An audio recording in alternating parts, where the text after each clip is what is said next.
Hello friends, good morning. आप सभी लोगों को मेरा इस यूट्यूब चैनल स्टडी अप पर मैं स्वागत करता हूं। मैं सुजीत वर्मा। आज हम इस वीडियो में 15 क्वेश्चन सीडीपी का करेंगे, जो ये प्रीवियस ईयर का क्वेश्चन है। ये क्वेश्चन आपका दिसंबर 2019 का है, जो सीटेट पेपर 1 में पूछा गया था। सीटेट पेपर 1 का ये क्वेश्चन है, जिसमें 15 क्वेश्चन करेंगे सीडीपी का। तो आइए इस वीडियो को शुरू करते हैं। वीडियो को शुरू करने से पहले वीडियो को लाइक कर दें और सब्सक्राइब को चैनल को सब्सक्राइब नहीं किया है तो चैनल को सब्सक्राइब कर दें और बेल आइकन को प्रेस कर दें। तो आइए 15 क्वेश्चन का प्रैक्टिस करते हैं। जो भी स्टूडेंट्स 2020 में 5 जुलाई को एग्ज़ाम देने जा रहे हैं, उनके लिए बहुत ही इंपॉर्टेंट है जानना ये क्वेश्चंस किस प्रकार के आते हैं। तो चलिए मैं इसे छोटा कर देता हूँ। बड़ा करने पे ऑप्शन के साथ नहीं दिखेगा, इसलिए छोटा करना ही पड़ेगा। तो चलिए मैंने छोटा कर दिया, अब आपको सारा दिख रहा होगा। इसमें क्वेश्चन नंबर फर्स्ट कहता है, आनुवंशिकता और पर्यावरण की भूमिका के बारे में निम्नलिखित में से कौन सा कथन सत्य है। विकास के कुछ पहलू आनुवंशिकता और कुछ अन्य पर्यावरण से अधिक प्रभावित होते हैं। सीखने और प्रदर्शन करने की एक बच्चे की क्षमता जीनों द्वारा पूरी तरह से निर्धारित की जाती है। अच्छी देखभाल और पौष्टिक आहार बच्चे के किसी भी जन्मजात विकार को दूर कर सकता है। पर्यावरण केवल बच्चे के भाषा विकास में महत्वपूर्ण भूमिका निभाता है। सेम टू सेम जैसा आप क्वेश्चन देख रहे हैं, ऐसे ही क्वेश्चन सीटेट में आपको देखने को मिलेंगे मेन एग्जाम में। तो आप इसका आंसर करें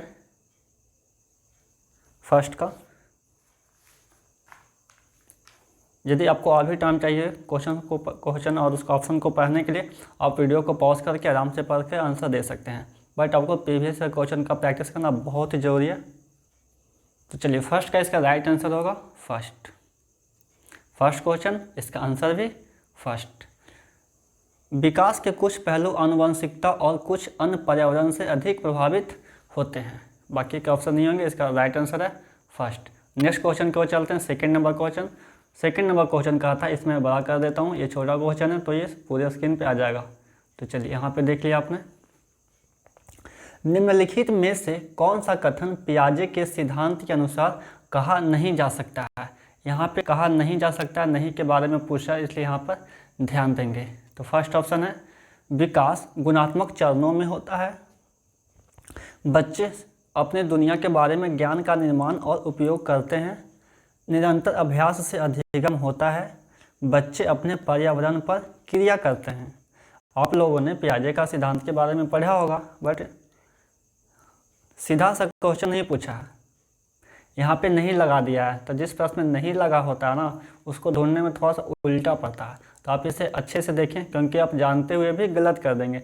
इसलिए ऐसे क्वेश्चंस पे ध्यान देने की ज़रूरत है और अच्छे से आंसर करने की ज़रूरत है। तो इसका राइट आंसर करें तो सेकंड का राइट आंसर होगा 3, जो इसे मैं थोड़ा छोटा कर देता हूँ। क्वेश्चन के साथ आंसर देखिएगा तो समझ में आएगा। देखिए, कहता निम्नलिखित में से कौन सा कथन पियाजे के सिद्धांत के अनुसार नहीं कहा जा सकता है। तो ये निरंतर अभ्यास से अधिगम होता है। पियाजे ने ये ऐसा नहीं कहें कि निरंतर अभ्यास से अधिगम होता है। तो पियाजे ने और कौन कौन बातें बोले उससे जान लेते हैं। विकास गुणात्मक चरण में होता है, ये पियाजे का कथन है। बच्चे अपने दुनिया के बारे में ज्ञान का निर्माण का उपयोग करते हैं। पियाजे ने कहा छोटे बच्चे वैज्ञानिक होते हैं, नन्हा वैज्ञानिक है। बच्चे अपने पर्यावरण पर क्रिया करते हैं। ये तीनों ऑप्शन सही हैं। बाकी ये जो है वो पियाजे ने नहीं कहा है। ठीक है, आप लोगों को समझ में आ गया होगा। नेक्स्ट प्रश्न को चलते हैं। 3 नंबर प्रश्न। तीसरा नंबर प्रश्न कहता है, निम्नलिखित में से कौन सी पूर्व संक्रियात्मक विचार की एक सीमा नहीं है। यहाँ पे भी देखिए नहीं आ गया है ना, तो ध्यान देंगे।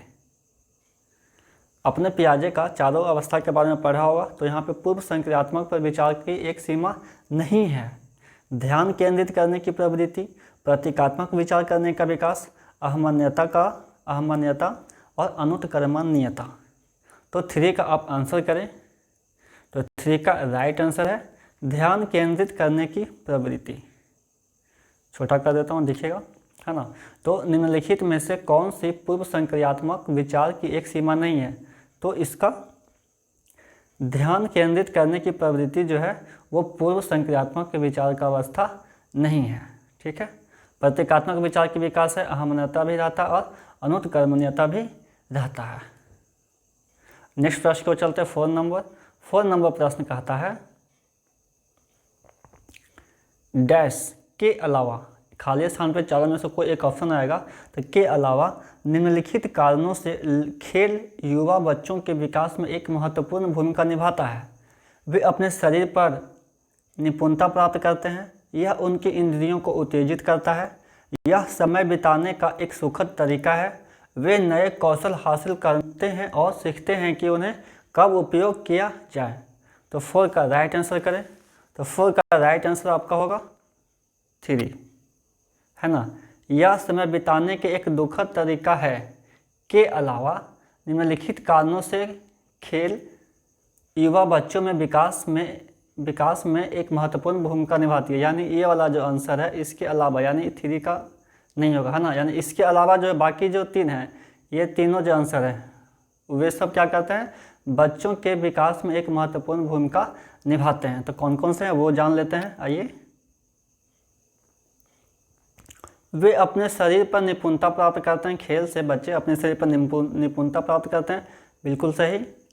यह उनकी इंद्रियों को उत्तेजित करता है, बिल्कुल सही। वे नए कौशल हासिल करते हैं और सीखते हैं कि उन्हें कब उपयोग किया जाए, ये भी सही है, समझ गए। चलिए नेक्स्ट प्रश्न की ओर आते हैं 5 नंबर। और 5 नंबर प्रश्न यहाँ पर कहता है निम्नलिखित में से कौन सा प्रश्न बच्चों को गंभीर रूप से सोचने के लिए आमंत्रित करता है। क्या आप इसका उत्तर जानते हैं? सही जवाब क्या है? क्या आप इसी तरह की स्थिति के बारे में सोच सकते हैं?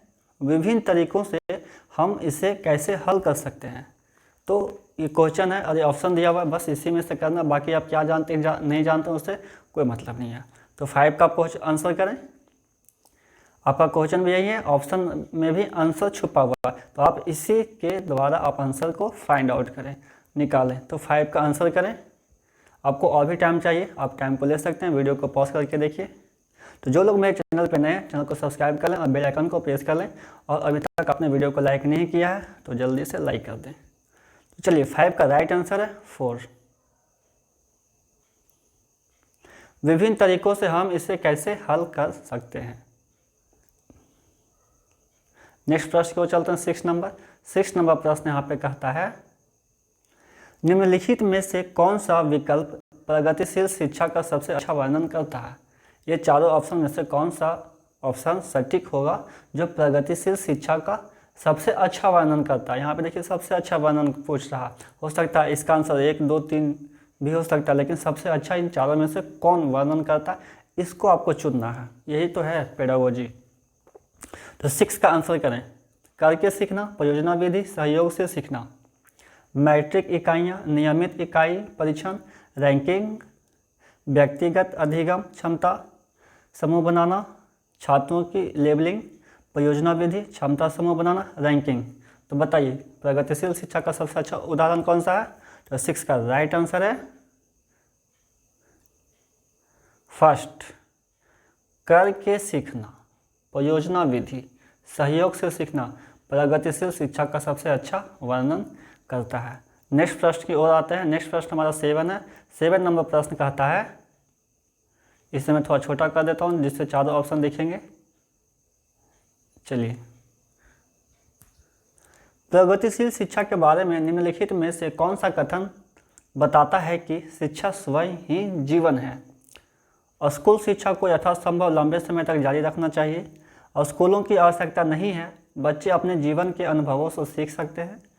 स्कूलों में शिक्षा सामाजिक और प्राकृतिक दुनिया को प्रतिबिंबित करें। जीवन सच्चा शिक्षक है। तो 7 का आंसर करें। तो 7 का राइट आंसर है, बताइए। 7 का राइट आंसर है 3। स्कूलों में शिक्षा सामाजिक और प्राकृतिक दुनिया को प्रतिबिंबित करते हैं। नेक्स्ट प्रश्न को चलते हैं 8 नंबर। 8 नंबर प्रश्न कहता है कोहलबर्ग के सिद्धांत के योगदान के रूप में निम्नलिखित में से किसे माना जा सकता है। उनके सिद्धांत ने संज्ञानात्मक परिपक्वता और नैतिक परिपक्वता के बीच एक सहयोग का समर्थन किया है। इसे सिद्धांत विस्तृत परीक्षण प्रक्रियाएं हैं। यह नैतिक तर्क और कार्यवाही के बीच एक स्पष्ट संबंध स्थापित करता है। उनका विश्वास है कि बच्चे नैतिक दार्शनिक हैं। तो बताइए कोहलबर्ग के अनुसार जो योगदान दिए हैं उसके अनुसार कौन सा ऑप्शन सही होगा? 1 2 3 4। तो 8 का राइट आंसर है 3। यह नैतिक तर्क और कार्यवाही के बीच एक स्पष्ट संबंध स्थापित करता है। नेक्स्ट प्रश्न को चलते हैं 9 नंबर। और 9 नंबर प्रश्न यहाँ पे कहता है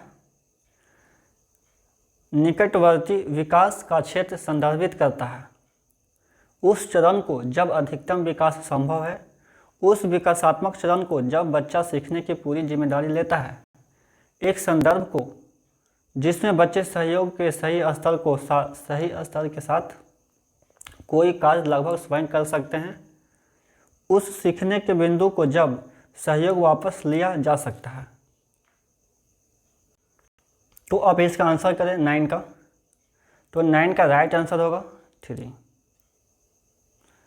एक संदर्भ को जिसमें बच्चे सहयोग के सही स्तर के साथ कोई कार्य लगभग स्वयं कर सकते हैं। नेक्स्ट प्रश्न को चलते हैं 10 नंबर। 10 नंबर प्रश्न कहता है एक उभयलिंगी व्यक्तित्व स्त्री लक्षण वाले पुरुषों को संदर्भित करता है। में आमतौर पर माने गए मर्दाना और स्त्री दोनों का समायोजन होता है। में दृढ़ और अहंकारी होने की आदत है। समाज में प्रचलित रूढ़िवादी लिंग भूमिकाओं का पालन करता है। तो 10 का आप आंसर करें। तो 10 का राइट आंसर है 2। में आमतौर पर माने गए मर्दाना और स्त्री दोनों का समायोजन है। आप यहाँ पे क्वेश्चन देख सकते हैं। एक उभयलिंगी व्यक्तित्व में आमतौर पर माने गए मर्दाना और स्त्री दोनों का समायोजन होता है। नेक्स्ट प्रश्न 11 नंबर। 11 नंबर प्रश्न कहता है बच्चे डैश को छोड़कर अन्य सभी के द्वारा लिंग भूमिकाएं ग्रहण करते हैं। मीडिया, समाजीकरण, संस्कृति, ट्यूशन। तो 11 का आंसर करें। 11 का राइट आंसर होगा आपका 4 ट्यूशन। 11 का राइट आंसर है ट्यूशन।